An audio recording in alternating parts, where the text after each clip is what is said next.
Hello everyone, my name's Cara. It's spelled with a C, my pronouns are they, them. And this is day 6 of Vlogstice. We are past the halfway point now, and we're gonna start, as we have been, since I got them, with our advent calendar candles. I didn't actually grow up doing advent calendars very often. What about you all? And I know that there are other pagan versions of Advent that people celebrate, such as the tradition of sunwait, lighting a candle every week leading up to the solstice for the 6 weeks leading up to the solstice. Some of my friends do that. Some people I know are doing Advent crafting projects where you do a little bit of a knit or crochet project every day or every week. So today we are looking at the 11th and the 12th, because today is the 11th and the day that this will be uploaded is the 12th. So, okay, 11 is our last stripy one here.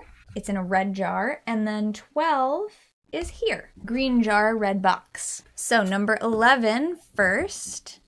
Oh, I don't want to see that in the camera either. Okay, this one smells very Christmassy scented to me. This is another one where I'm like, is this the berries? Is this the holly berry, bayberry? Smells really nice. There's sweetness, but like, yeah, it smells like a Christmassy scent. Oh, okay, roasted chestnuts. I did not guess that at all. Again, don't know if that's actually what the scents are. We'll read those later. I liked the idea of just doing them both after the fact. And then the next one here, number 12. Oh, this is another sort of like, this is a tree scent. It's like pine, fir. This might have eucalyptus in it again. A lot of these have eucalyptus, but this actually smells more like eucalyptus to me. When I was living in the desert, there are actually eucalyptus trees out there. So I encountered that a lot more on a regular basis. Yeah, that's the best I have with this one. Oh, this is mistletoe kisses. I guess that could smell like mistletoe.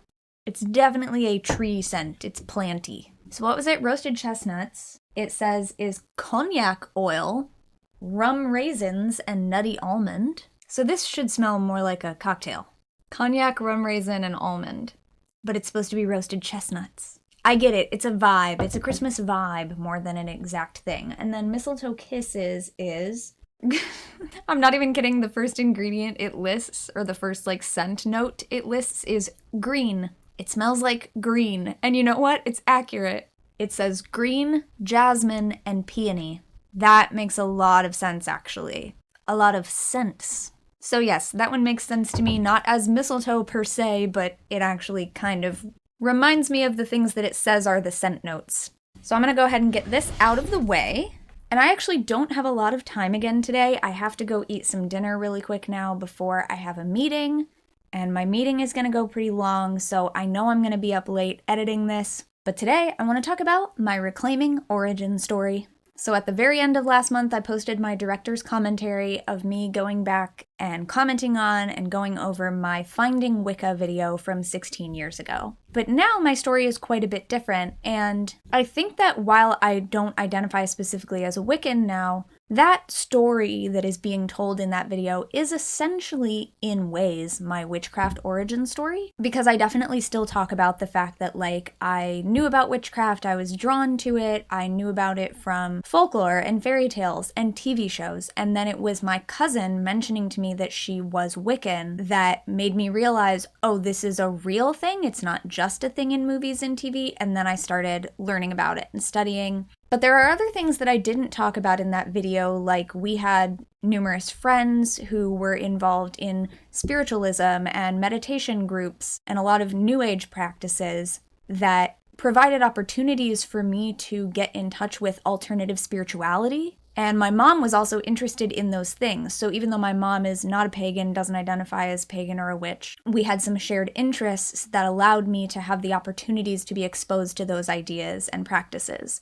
And we had a friend who owned and ran essentially a metaphysical shop. She's Native American, and so her practices were more of a mixture of that with nature-based practices and New Age spirituality, but also her indigenous upbringing. And she taught me a good deal of things, so there were a lot of different influences for me at the time, in addition to then going to the secondhand bookstore and finding books on Wicca at the time, for sure, and other types of paganism and witchcraft, and then being online and doing Pagan Perspective for so many years and learning from other people. And I just had so many more opportunities to look things up and do research, So there's a lot of different influences that came into how I ended up doing what I'm doing. But then the bigger, most recent piece of that is coming to reclaiming. So when I meet people in reclaiming community, when I meet them at camps or other events, I like to ask people, what's your reclaiming origin story and what's your witchcraft or paganism origin story if they are different?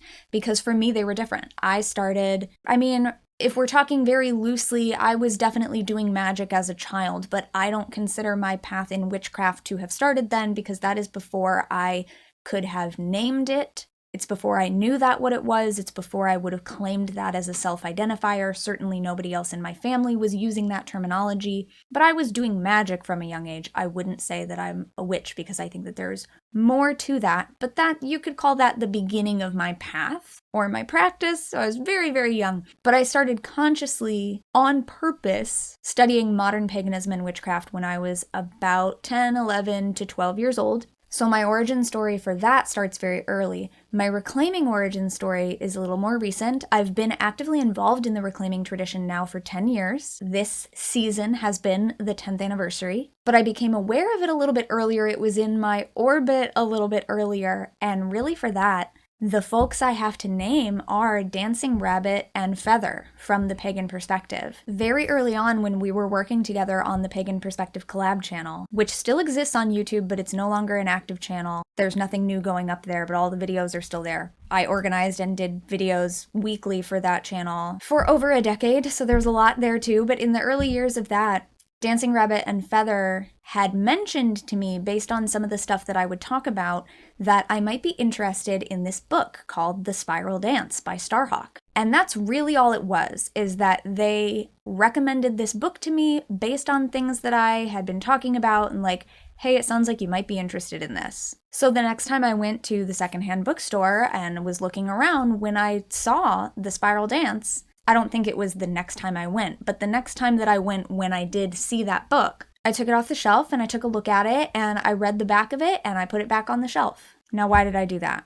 It's because the tradition that is now known to be associated with that book, the Reclaiming Tradition, which was called that at the time the book was originally published in 1979, but it hadn't become a tradition yet. It was the name of a collective of people who were teaching together in those early years, and then later sort of blossomed in this different way, but I won't get into all that history. I will another time, but not right now. But the Reclaiming Tradition, which is what that book is a big part of, describes itself as a tradition that is rooted in social justice, activism, and blending or bridging or melding or weaving together spirituality and politics and political action. And that is a whole bunch of stuff that I was brought up to think had nothing to do with me.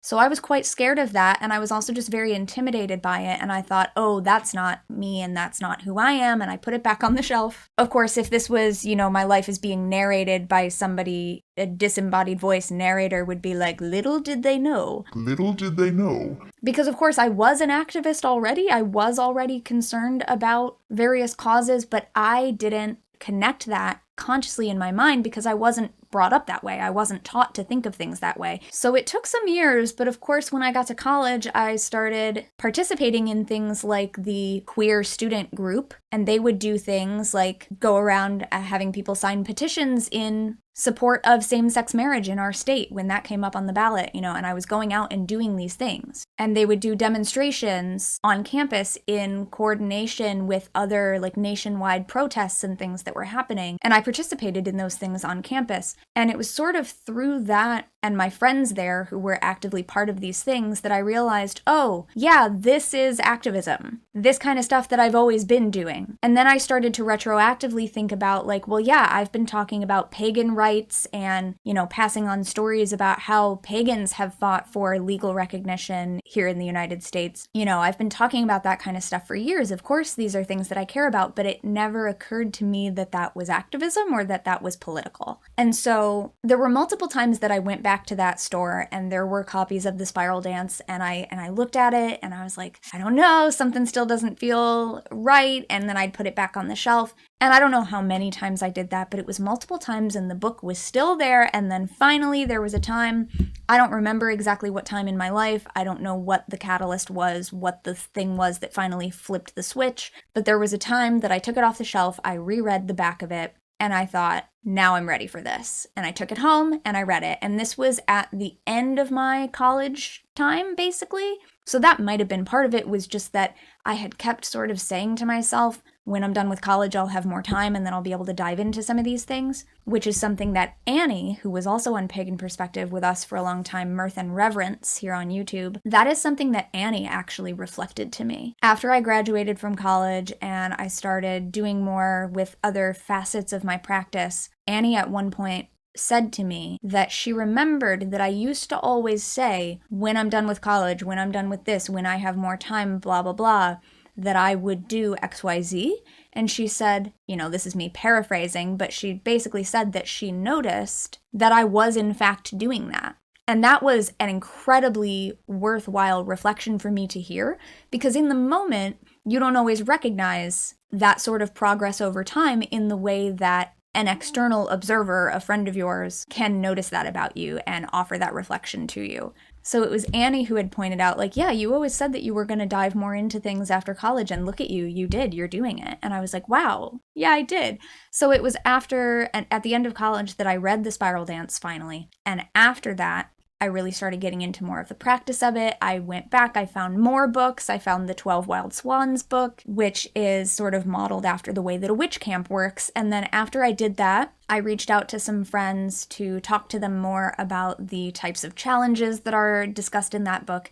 And that's when I started talking to Brendan from Pagan Perspective, who again, I had known already for years. And it turned out that they were also connected to Reclaiming Community where they live. And I had not known that before. I don't know if it hadn't really come up before, but they also knew Reclaiming people, and they were going to be teaching at a camp in the United States. They were going to be flying out to teach in person and invited me to come to that camp, and that was the first camp that I attended. So I worked through that book on my own in 2013, and I remember that because I have records in my notes. It was September of 2013 that I worked through the 12 Wild Swans book by myself for the first time. I've done it numerous times since then, facilitating groups through working on it together, and I will continue to do so in the future. I love it very much. I really like the work of that book and the way that it's set up and the way that it works generally, and I'm working on a lot of resources around that to share with other people, but that's something that's kind of a long-term project for me. But anyways, so it was really this combination of influence from people that I knew through YouTube, who were friends of mine, who I spoke to about my path over time, and who noticed things about me like, oh, it sounds like you might like this book. Oh, it looks like you've been diving more into your practice the way that you always said that you would. Oh, I'm actually connected to this tradition that you are saying that you're interested in. I'm going to invite you to this thing where you can come learn more about it. And so when I finally went to my first camp, it was 2015, and that is why now, in 2025, this is my 10-year anniversary of what I consider my involvement in the Reclaiming community. Even though I worked through the books a few years earlier than that, that was solitary practice, studying about the tradition, reading some of the written materials that were available at the time. There's a lot more available now that didn't exist then when I started. Isn't that the case with everything? So I don't count my involvement in the community from 2012, but my own experience with it definitely started earlier. You could say that it's been 15 years since then, because I think it was around 2010 that I was originally recommended the book and started this process, it turned out to be, of looking at it, of knowing what that tradition positions itself to be, and realizing that there was a gap between that and where I felt I was at the time, and then slowly coming to it over those next 2 years. And basically throughout my time in college. And then after that, doing more deep work with it and deciding to eventually, again, it was another 2 years after that, 3 years, but 2 years after I read Swans, until I finally went to my first community event in 2015. And I've continued doing that ever since, and now there's a lot more online events as well, because so many more people are used to working online, because for a couple of years we had to gather online. There wasn't the option to meet up in person, so there's a lot more opportunity now. And I've been attending events, I've organized some events, I've been a teacher, I've been a ritualist on the ritual teams, started a local community, I've been involved with a couple different local communities' events, It's a huge part of my practice now, and I consider myself a member of the tradition since the first time that I showed up in community of the tradition 10 years ago. So that's really the origin story, and it does involve a lot of, retroactive sort of introspection for me. I love doing things like this where occasionally I will stop and think back along all of the different possibilities in the timeline of my life and if something had gone differently. And I know for some people that's really anxiety-inducing and really stressful, so you don't have to follow me down this little rabbit trail right now. But I love thinking about that kind of thing because it's like noticing all of those people are not just like online friends of mine, but they're specifically people that I met through YouTube, and they're specifically people I met through Pagan Perspective. So not only like if I had never done Pagan Perspective or if I had never done YouTube, but also if any of those people had never done YouTube, auditioned for Pagan Perspective, got onto the team, become friends of mine. There's all these different paths that had to have come together. Or if Bren wasn't already connected to the community in some way. If DR had just never said something to me about the book, would I have eventually found that book at the bookstore? Maybe, probably. But would I have paid as close attention to it? Would I have recognized it? Would I have ever read the back of it? Part of me does believe that if something is meant to happen, it will happen at some point. So if those specific intersections of our lives hadn't happened the way that they did, I do believe that there would have been some other way that I would have come to it, but it might have been significantly later. So the fact that everything happened when it did is just very cool to me to go back and think, not just in my life, the decisions that I made that led me to meeting those people, but also that they had to also make decisions in their lives to end up at the same place at the same time as me, to have those connections to where they were involved in mentioning the book. And also, like, if Star had never written the book, the tradition existed, the people were doing the magic, but if Star hadn't written the book, would somebody else have eventually written the book? Maybe. Because if you read some of what she talks about with it, they were all sort of talking about there needing to be something like that, but Star is a writer in a way that some of the rest of them were not doing a lot of writing at the time or weren't interested in doing that work. And now there are a lot of people who I know who live in my area who are connected to the tradition because I got involved and started teaching and put resources out there to let people know, if you are drawn to this tradition, I am a resource. Here is a way to get connected. And if I hadn't done that, they might eventually find those resources elsewhere, but again, it just kind of would have happened differently.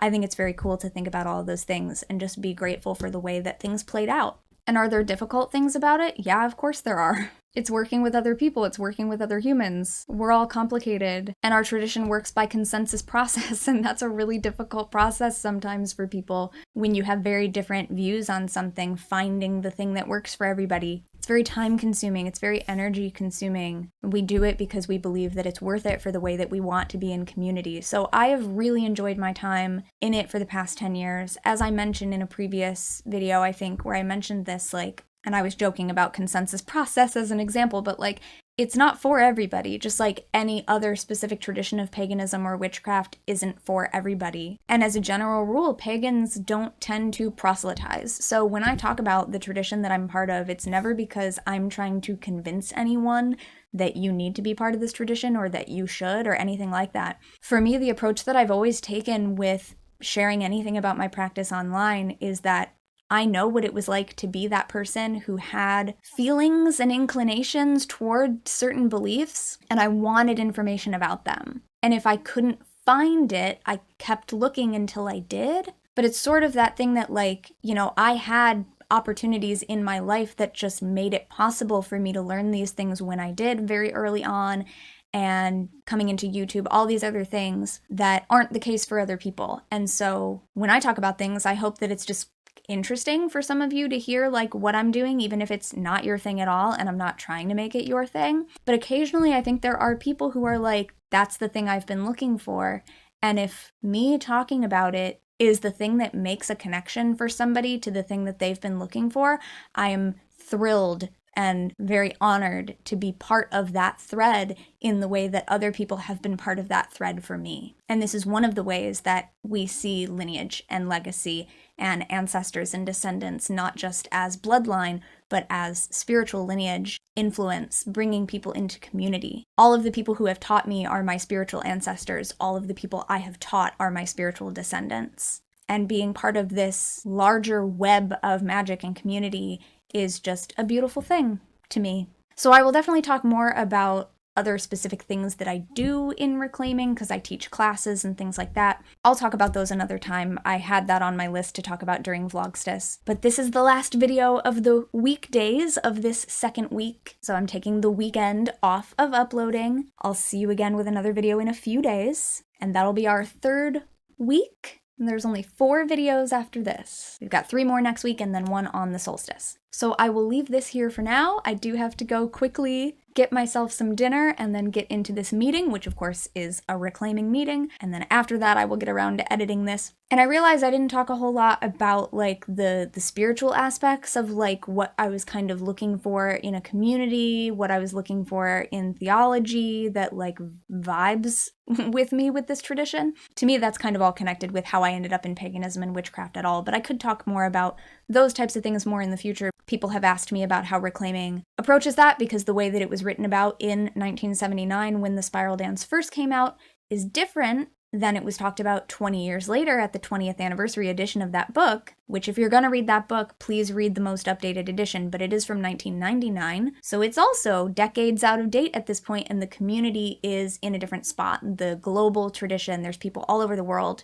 Our views have continued to expand and evolve and shift and change and become more inclusive, and we're still working on things. But yeah, if you read resources that are about Reclaiming from decades ago, just know that it's not necessarily reflective of exactly how things are today. And it also depends on the community that you're connected with, because there's so many around the world. But yeah, so like talking about more of the spiritual and the theology and cosmology aspects of it is something that I could maybe talk about another time too. But for me, I really think of the origin stories as like, how did you end up here? And part of that is I was looking for something that matched these beliefs, but other things are also like, because I found this class, because I read this book, because somebody told me about it, because whatever. So yeah, I focused on the more concrete, like these are the things that happened in my life that led to me being here, that enabled this path, rather than the belief-based stuff, because I also knew that I had limited time today to talk about it. So I will leave it at that for now. Thank you very much for watching and or listening to this video. I will see you next time, and until then, don't forget to be awesome, blessed be, and goodbye for now. Happy Vlogstice!